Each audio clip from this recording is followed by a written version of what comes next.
Welcome, everyone, to the MMA Happy Hour podcast. I am Kyle Anthony, your host, where today we are talking UFC 329, headlined by the return of the Mac, Conor McGregor, and Max Holloway. We're going to be breaking down 4 plays here on the show today. Now, 2 weeks ago, we cashed tickets for clients, picked up a couple units, and that's about 15 units of profit over the last couple events here. We are rolling. And also, let's not forget, we do have a 4% Carlos Ulberg to be light heavyweight champ by the end of 2026 will profit us another 32 units. So feeling good about that one as well. But we got to keep things going here. We got a big card here coming up, and I do have a 5% play locked in. I've got 4 plays in total already. I'm probably going to be adding another one after I finish filming this here. I've got a lot of plays that I'm going to have locked in for this Saturday night. So if you want to become a client, link down below. And with that being said, let's dive into the main event of the evening between Max Holloway and Conor McGregor. Now, you got Max sitting at minus 225. On the comeback here, we've got Conor McGregor plus 185. Now, you look at Conor here, he's coming in off a 5-year layoff, which is massive, and that kind of definitely makes things very interesting here. But in his prime, Conor was an elite level striker, great distance management, great counter striking ability, power in his hands, moved in and out of the pocket, very smoothly here. And, a lot of things that he has done over his career. But with that being said, this is not 2016 anymore. Conor McGregor prime is long gone. So it'll be interesting to see kind of how that plays out on Saturday night. While you've got Max Holloway on the other side here, while since Conor has been out in 2021, Max has been very active. He's 6-3 over that span. He has fought 6 former champions, and the only people that he has lost to since 2021 are Volkanovski, Topuria, and Charles Oliveira. So he has lost to the top of the top over that span. But the question here is, now there's questions on the McGregor side, him coming back, all of those things. But the questions on the Max side are really the fact that now he's going to be at 170 pounds. Now, him moving up substantially is going to be very interesting to see kind of how this all kind of really plays out. Will he have the movement? Will he still have the cardio? Will he still be able to have that volume here? Now, we obviously know that this is, Conor McGregor, forcing Max to kind of come up to take this fight, and he's looking for an edge. He's looking to kind of have some type of advantage here where, hey, I'm going to be the bigger guy. I may have the power advantage here. So that will be interesting dynamic, but, I don't think that's going to really bother Max. Max has been training. He's, been in the gym. It's not like there's more problems here with Conor coming back after 5 years, but the biggest issue here for Conor in this fight is going to be his cardio. And that's something I'm sure a lot of people are going to be talking about where, even in Conor's prime, he can slow down outside of the first 2 rounds. Early, he's very explosive, dynamic, rangy, good movement, again, in his prime. And now what version are we going to see? Are we going to see a very good version, or are we going to see, kind of this washed up version? And the issue that I saw that, going back watching tape of his last 2 fights, which obviously 5 years ago, back in 2021, but even those fights, he looked slow. He looked, sluggish, wasn't really absorbing shots very well. I thought it just wasn't a good look for him. And now that's back in 2021.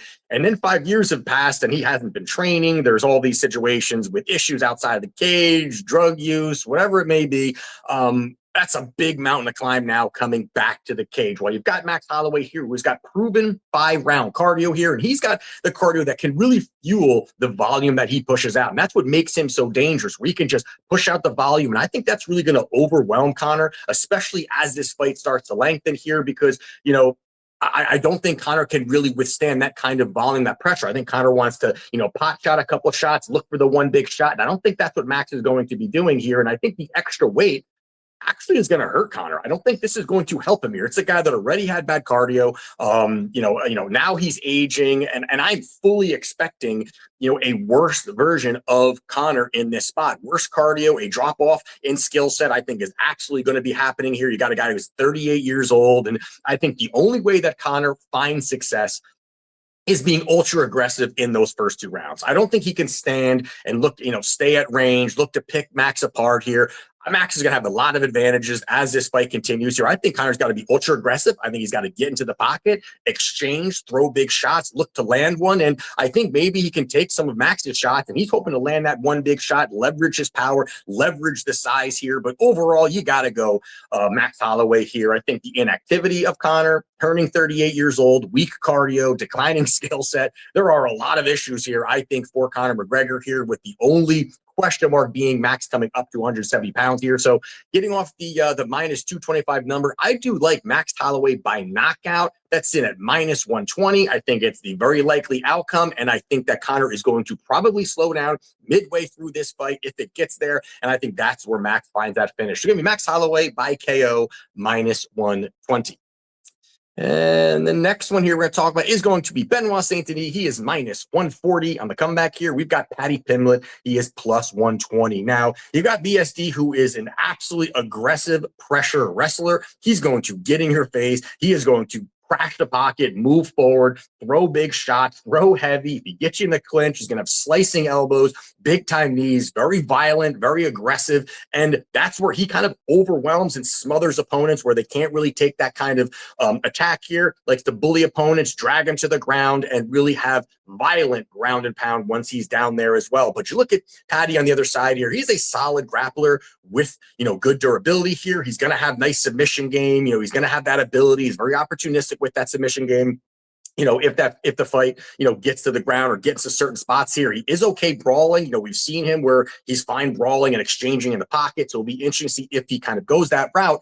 But the awkward striking style that he does have and the awkward footwork, I think, can be a little bit of an issue here, for certain fighters. I think even against Justin Gaethje, although Gaethje clearly won that fight, the awkwardness and, the unorthodox style on the feet for Paddy can cause some people problems. Paddy's got a little pop in his hands, but I don't really think, obviously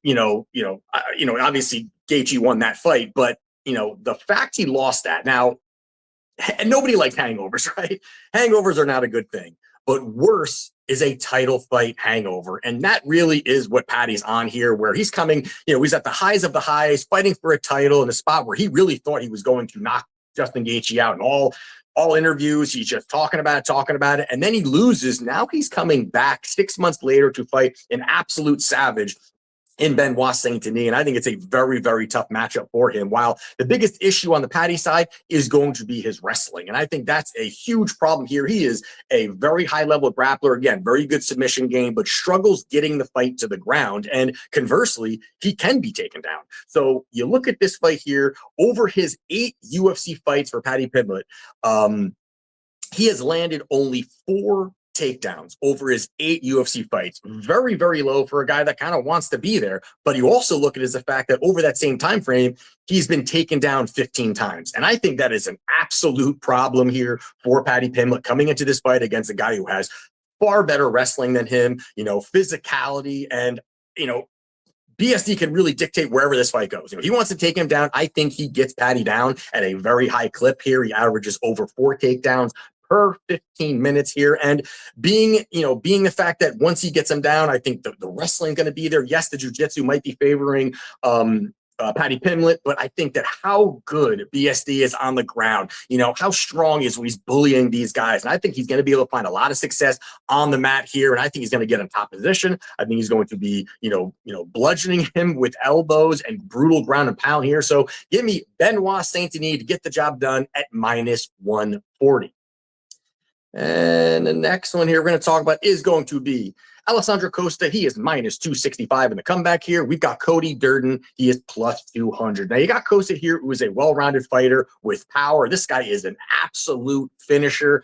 16 victories, 13 come inside the distance. And this is a guy that is comfortable anywhere the fight goes. He's got 7 knockouts, 6 submissions. So he's going to be aggressive. He's going to come forward. If he goes to the ground, he's going to be hunting for the submission. If it's on the feet, he is swinging absolutely hard. And, over the last 3 months, this will be his third, roughly 3 months, but it'll be his third fight. Now, he has had back-to-back knockout victories that were early. He didn't take much damage here, so he is back again to look for that finish. While you've got Durden on the other side here, who is a wrestler that is, does have some boxing, but the issue with him is he has been on some rough times here. He's 2-6 out of his last 8 fights. Out of his 6 losses, 4 come inside the distance, and his chin is a liability. This guy can be rock wobbled a lot. He's there to be hit.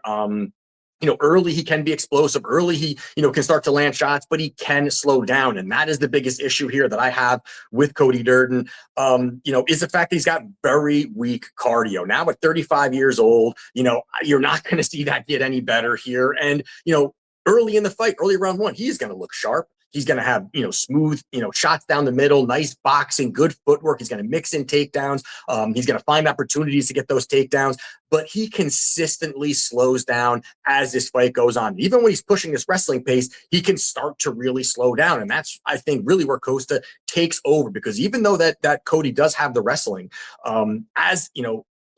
even when there's a takedown, he can slide off the back. He doesn't have much control, struggles really keeping it and winning positionally here. And against a guy like Costa, who is going to have strength and physicality advantages here, I think that he's going to find a lot of success really, whether he looks for the takedown, I think that Costa can find success there, or just defending the takedowns against Durden. I think he is able to do that as well. And even with an 86% takedowns defense rate for Costa, I think that holds up here, especially, as this fight continues to go on, he finds more success. But I think early it can be competitive, but I think that Costa is going to find that finish here and continue, really doing that in the UFC and getting off the -265 number. You can get Costa inside the distance at +100. I like that spot. I think it's very, very likely. And I think that Cody can be sparked out early, or can really, kind of attritionally, start to slow down, and then Costa pounces on him. So it's going to be Alessandro Costa inside the distance at +100.